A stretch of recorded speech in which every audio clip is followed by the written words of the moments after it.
Bom dia a todos. Eu, Luiz Felipe Thomas, juntamente com Anderson Bick e Júnior Borkowski, iremos falar um pouco sobre a relação patógeno hospedeiro da Ventura ineaqualis, que é a sarna da macieira. Bom, a sarna macieira ela é uma das principais doenças da macieira, né? Sendo encontrada em todos os locais de produção de maçã do mundo, causando altos danos na produção, né? Alcançando perdas de até 5% muitas vezes. Os primeiros relatos que são datados aqui no Brasil, eles ocorreram em São Paulo em 1950. Suas condições ótimas para que ocorra seu desenvolvimento são de alta umidade e temperatura amena. No entanto, essa intensidade que ela ocorre nas plantas é totalmente determinada pelo ciclo anterior do inóculo, né? Das condições que é favoráveis, se tiveram ou não condições para que esse patógeno ocorresse em alto nível de dano ou não.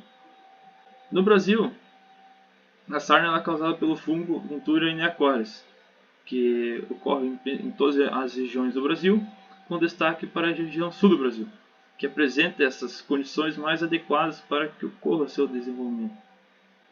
Aqui podemos ver os sintomas, tanto em folhas como em frutas, e nas folhas apresentam manchas circulares, né, de cor verde oliva ou acinzentadas, né, caso um pouquinho mais avançado.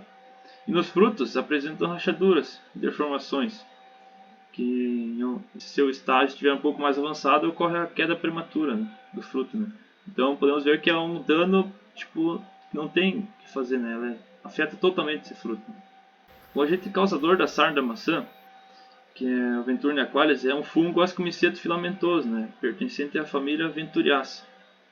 E sua fase anamorfa, que no caso é assexuada, ela corresponde a Spiloca epomena. E podemos ver aqui na imagem, né, um pouco menor, os ascos e a imagem um pouquinho maior, os ascósporos. Ciclo da relação patógeno-hospedeiro. Então, esse patógeno ele tem duas fases, onde uma fase é saprofítica e sexuada, que é denominada como Ventura inaequalis, e ela vai ocorrer, então, na ausência do hospedeiro vivo. Desse ciclo, então, ela está circulada em vermelho, toda a fase, e ela é uma forma de sobrevivência do fungo nos períodos onde o hospedeiro ele não está disponível vivo. Então, quando a folha que está contaminada cai no solo, esse fungo consegue se desenvolver e se reproduzir até que a planta volte a estar presente e viva. No caso da macieira, ela possui o seu ciclo de dormência, que ocorre antes do inverno, onde ela perde suas folhas. E também temos então a fase parasítica e sexuada, que é denominada então Spilocae pome, e ela se desenvolve quando o hospedeiro está vivo. No caso, no ciclo aqui, ela está circulada em verde. Reprodução sexuada. Então, nós temos aqui a fase saprofítica, que é, como eu falei anteriormente, ela vai se desenvolver na planta viva, aliás, na planta, em partes da planta que estejam mortas, né? Então, ela vai se desenvolver, por exemplo, nas folhas que estão no chão. O fungo ele vai se desenvolver dentro da folha, ele vai germinar, atravessar a epiderme e vai formar, então, os pseudotécios, que são estruturas reprodutivas. Essa fase, então, ela ocorre no final do outono e início do inverno, que é quando as macieiras perdem suas folhas. Fecundação. Então, ocorre a fecundação cruzada, na qual esse fungo ele possui dois tipos de duas estruturas reprodutivas, que são os anterídeos, que são as estruturas reprodutivas masculinas, e o ascogônio, que é a estrutura reprodutiva feminina. Eles precisam estar em organismos diferentes, porque não ocorre autofecundação. Isso é uma coisa benéfica para o fungo, onde quando você consegue aumentar a sua variabilidade genética, fazendo essa fecundação cruzada. Formação do pseudotécio. Então, para que o pseudotécio forme após a fecundação, é necessário, então, termos temperatura ideal, entre 4 e 12 graus Celsius, que é justamente no inverno que vai ocorrer. E também necessita de umidade.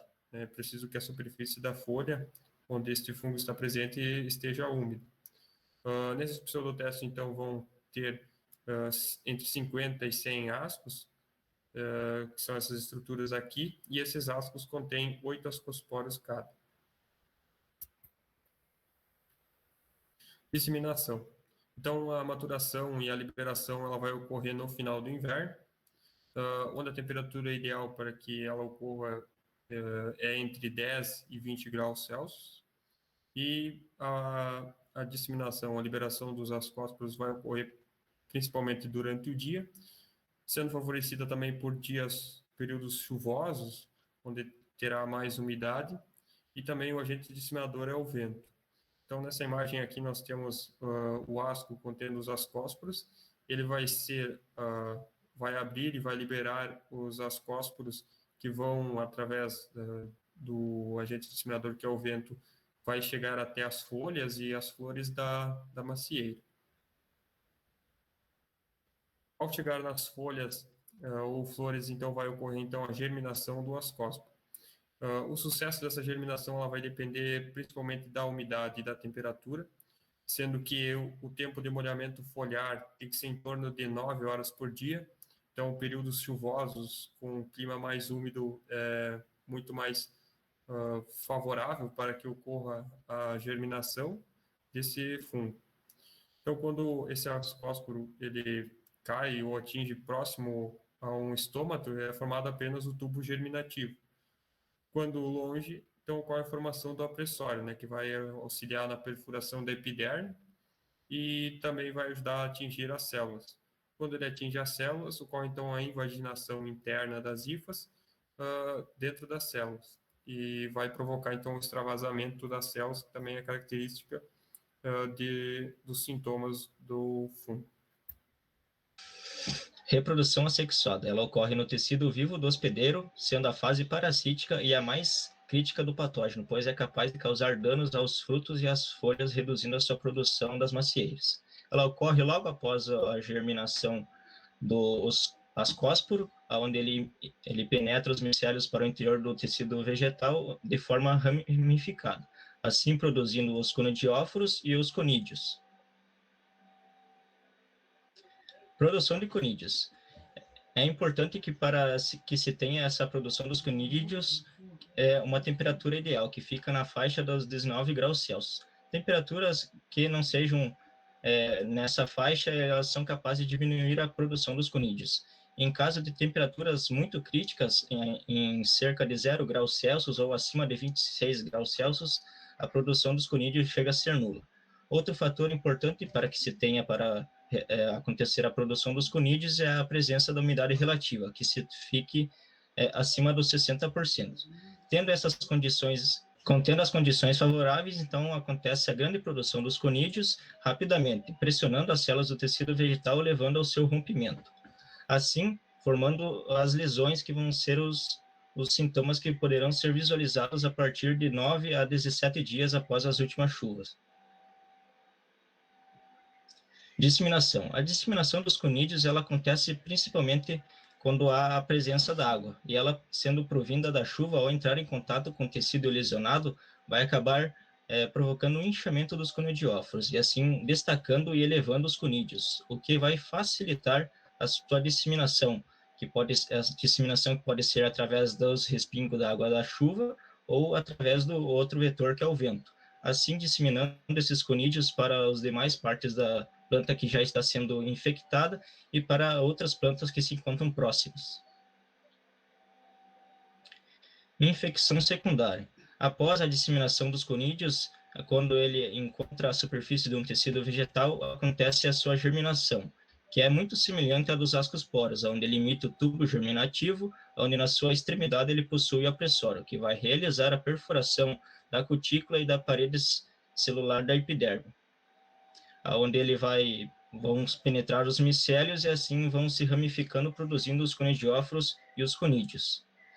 Lembrando que para haver essa infecção secundária é necessário que tenha a presença de água livre. E esse ciclo ele pode acontecer por diversas vezes, com as condições que se tenham condições favoráveis e a presença do tecido do hospedeiro. Sobrevivência. Na estação de outono, final do período vegetativo das macieiras, acontece a queda das suas folhas, e com ela juntamente o patógeno.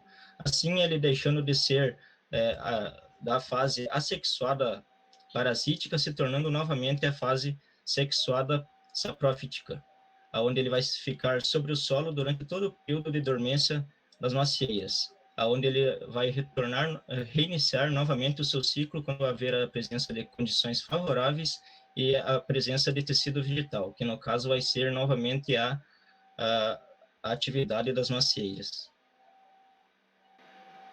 O fungo Ventari aquaris é o causador da sarda macieira, que, pois, como foi visto, apresenta 2 ciclos de vida, o sexuado saprofítico e outro sexuado parasítico. É de suma importância nós compreendermos esse ciclo, né? Compreender o ambiente favorável para o seu desenvolvimento do mesmo.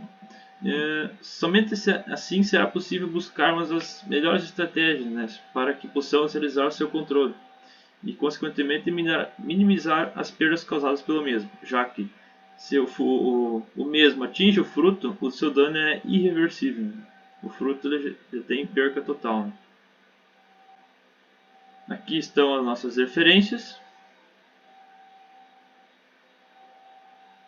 E muito obrigado pela atenção de todos.